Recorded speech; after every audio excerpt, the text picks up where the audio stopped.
नमस्कार विद्यार्थी मित्रांनो, आपण इयत्ता 12वीचा इंग्रजीचा पहिला लेसन अभ्यासतोय. त्याचे ब्रेनस्टॉर्मिंग ॲक्टिव्हिटीज आईस ब्रेकर्स आपण अभ्यासलेले आहेत. आता आपण लेखकाबद्दल थोडंसं जाणून घेणार आहोत.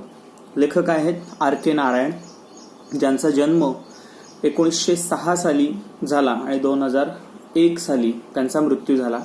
अशा या भारतातील अत्यंत नावाजलेला या लेखकाबद्दल आपण थोडीशी माहिती घेणार आहोत. धड्याला सुरुवात करण्याच्या अगोदर आपण लेखकाबद्दल थोडीशी माहिती घेऊयात. R.K. नारायण यांचं पूर्ण नाव होतं Rasipuram Krishnaswami Iyer Narayan Swami. Rasipuram Krishnaswami Iyer Narayan Swami. He was one of the best known novelist among Indian English writers. भारतामध्ये इंग्रजी भाषेतून लेखन करणारे जे पण लेखक आहेत त्यांपैकी एक नावाजलेलं नाव म्हणजेच R.K. नारायण. त्यांच्या खूप साऱ्या कादंबऱ्या आपण अभ्यासलेल्या आहेत.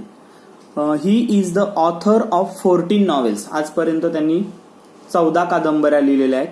5 व्हॉल्युम्स ऑफ शॉर्ट स्टोरीज. लघुकथा सुद्धा त्यांनी 5 लघुकथांचे प्रबंध त्यांनी लिहिलेले आहेत. And a number of travelogues. आणि त्याचबरोबर ट्रॅव्हलॉग म्हणजे प्रवास वर्णनं.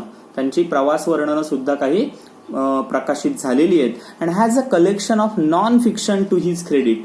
आणि काही नॉन फिक्शन नॉव्हेल ज्या आहेत म्हणजे वास्तवाला धरून असलेल्या. नॉन फिक्शन म्हणजे काय, काल्पनिक, आणि नॉन फिक्शन म्हणजे वास्तवाला धरून असलेल्या विषयांवर त्यांनी लेखन केलेलं. अशा प्रकारचा व्हर्सेटाईल लेखक, ज्याने लेखनाचे विविध जे प्रकार आहेत ते आपल्या लेखणीतून मांडलेले आहेत. मग त्याने आपण बघितलं 14 कादंबऱ्या लिहिलेल्या आहेत.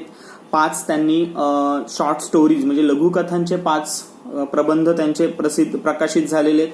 काही ट्रॅव्हलॉग्स म्हणजे प्रवास वर्णनं लिहिलेली आहेत. And has a collection of non fiction to his credit. Non fiction म्हणजे वास्तवाला धरून असलेलं लेखन त्यांनी केलेलं आहे. He also wrote his memoir. Memoir याचा अर्थ काय, संशोधनात्मक एक निबंध त्यांनी लिहिलेला आहे. त्याचं नाव आहे माय डेज. 1975 मध्ये त्यांचं हे संशोधनपर जो प्रबंध होता माय डेज, तो 1975 साली हा प्रकाशित झाला होता. Narayan created the imaginary town of Malgudi.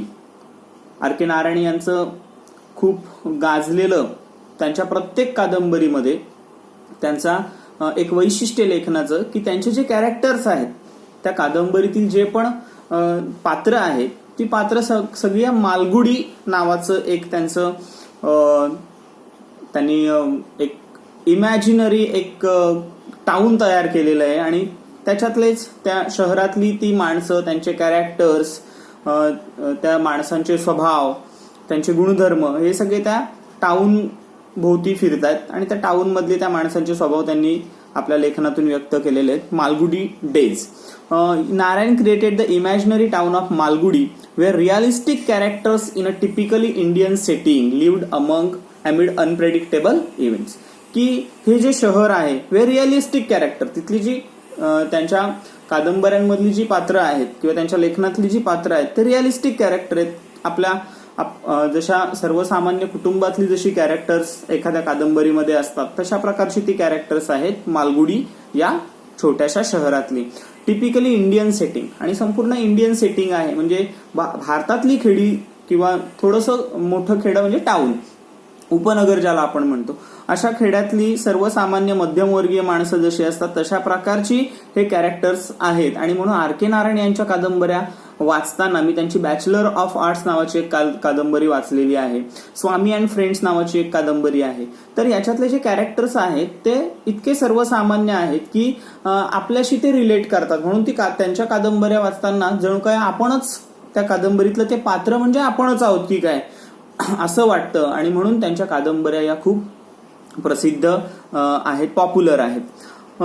His stories are grounded in compassionate humanism. आणि त्यांच्या ज्या लघुकथा आहेत किंवा त्या कादंबऱ्यांतलं जी त्यांची थीम आहे, ती सेटिंग आहे, इट्स कंपॅशनेट ह्युमॅनिझम. त्यांनी मानवता त्याच्यातून दाखवण्याचा प्रयत्न केलेला आहे. And celebrated the humour and energy of ordinary life. की सर्वसामान्य लोकांचं जीवन कसं आहे, पण ते जीवन दाखवत असताना त्यांनी विडंबन हा एक लेखनाचा प्रकार आहे. त्या विडंबनात्मक पद्धतीने त्यांनी ते पात्र रंगवलेली आपल्याला दिसून येतात. ही stories are characterised by a simple style. आणि त्यांच्या ज्या लेखनाची शैली जी आहे, सिम्पल स्टाईल म्हणजे शैली, त्यांची लेखनाची शैली जी आहे ती सिम्पल आहे. अँड सटल ह्युमर, अत्यंत मार्मिक अशी विनोदबुद्धी. सटल ह्युमर म्हणजे काय, मार्मिक विनोदबुद्धी त्यांच्या लेखनातून आपल्याला दिसून येते.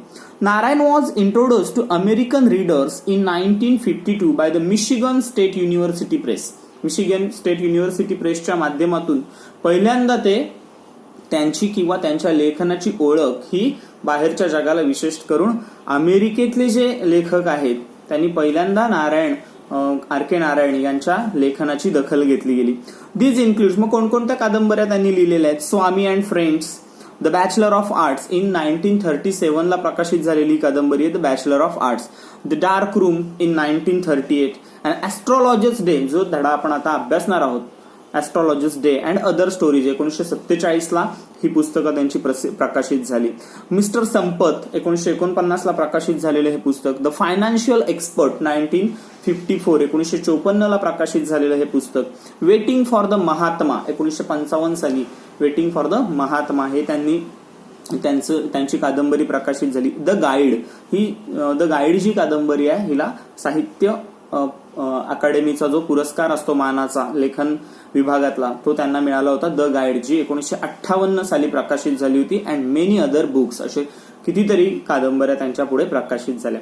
हिज नॉवेल द गाईड वोन him the Sahitya Akademi award in 1961, the most coveted literary honour in India. भारतामध्ये सर्वोच्च लेखनामध्ये दिला जाणारा जो पुरस्कार असतो तो साहित्य अकादमी अवॉर्ड असतो. कॉवेटेड म्हणजे प्रत्येक लेखकाला अभिलाषा वाटणारा, हवासा वाटणारा असा तो जो साहित्य अकादमीचा पुरस्कार असतो तो त्यांच्या द गाईड या कादंबरीला 1961 साली मिळाला होता. His writing is distinguished by humour and irony, a unique Indianness and simplicity. आता त्यांचं जे लेखन आहे ते कशाने परिपूर्ण आहे, बाय ह्युमर, प्रचंड विनोद बुद्धी, मार्मिक विनोद केलेले असत. अँड आयरनी म्हणजे काय, विडंबन. लेखनातला एक प्रकार आहे की एखाद्या गोष्टीवर हसून किंवा विडंबनात्मक पद्धतीने तिच्यावर प्रकाश टाकला जातो. Unique Indianness and simplicity which is utterly charming and authentic. आणि त्यांची लेखनाची शैली जी आहे अत्यंत मोहक, चार्मिंग म्हणजे मोहक, अँड ऑथेंटिक म्हणजे वास्तववादी आहे. Narayan typically portrays the peculiarities of human relationship and the ironies of Indian daily life. तर नारायण यांनी आपल्या लेखनातून कसलं वर्णन केलेलं आहे, कुठली चित्र रेखाटलेली आहेत, द पेक्युलॅरिटीज ऑफ ह्युमन रिलेशनशिप. पेक्युलॅरिटीज म्हणजे विलक्षणता ऑफ ह्युमन रिलेशनशिप, मानवी सहसंबंध कसे असतात, मानवी नातेसंबंध कसे असतात, त्यांची वैशिष्ट्ये काय असतात. And the ironies of Indian daily life, आणि भारतातल्या सर्वसामान्य लोकांचं दैनंदिन जीवन आहे ते जीवन जगत असताना त्यांना कोणकोणत्या प्रकारच्या छोट्या छोट्या समस्या असतात, पण त्या समस्यांना सामोरे जात असताना त्यांची काय अवस्था होते हे अत्यंत विडंबनात्मक पद्धतीने आर के नारायण यांनी आपल्या लेखनातून मांडलेला आहे, आपल्या कादंबऱ्यांतून मांडलेला आहे. His style is graceful, marked by genuine humour, elegance and simplicity. आता त्यांच्या लेखनाची वैशिष्ट्य इथे सांगितलेली आहे. ही स्टाईल इज ग्रेसफुल, अत्यंत आकर्षक, अत्यंत चार्मिंग अशी त्यांची लेखनाची शैली आहे. अत्यंत सोपी भाषा वापरलेली आहे. मार्क्ड बाय जेन्युअल ह्युमर, आणि त्यांच्या लेखनामध्ये जेन्युइन ह्युमर म्हणजे विनोदबुद्धी, इलिजन्स म्हणजे अभिजात लेखनाचं सौंदर्य, लेखन कसं असावं, अँड सिम्प्लिसिटी, अत्यंत साध्या पद्धतीने त्यांचं लेखन आहे. आणि म्हणून त्यांचं लेखन हे अनेक भारतीयांनाच नव्हे तर परदेशातल्या देखील अनेक वाचकांना त्यांनी आपल्या लेखनाने भुरळ घातलेली आहे. तर हे होते आपण जो अभ्यासणार आहोत धडा अँड ऍस्ट्रॉलॉजर्स डे. तर त्या संदर्भात आर के नारायण यांची आपण घेतलेला छोटासा परिचय. आपण पुढच्या व्हिडिओमध्ये प्रत्यक्षात आपण लेसनला सुरुवात करणार आहोत. धन्यवाद.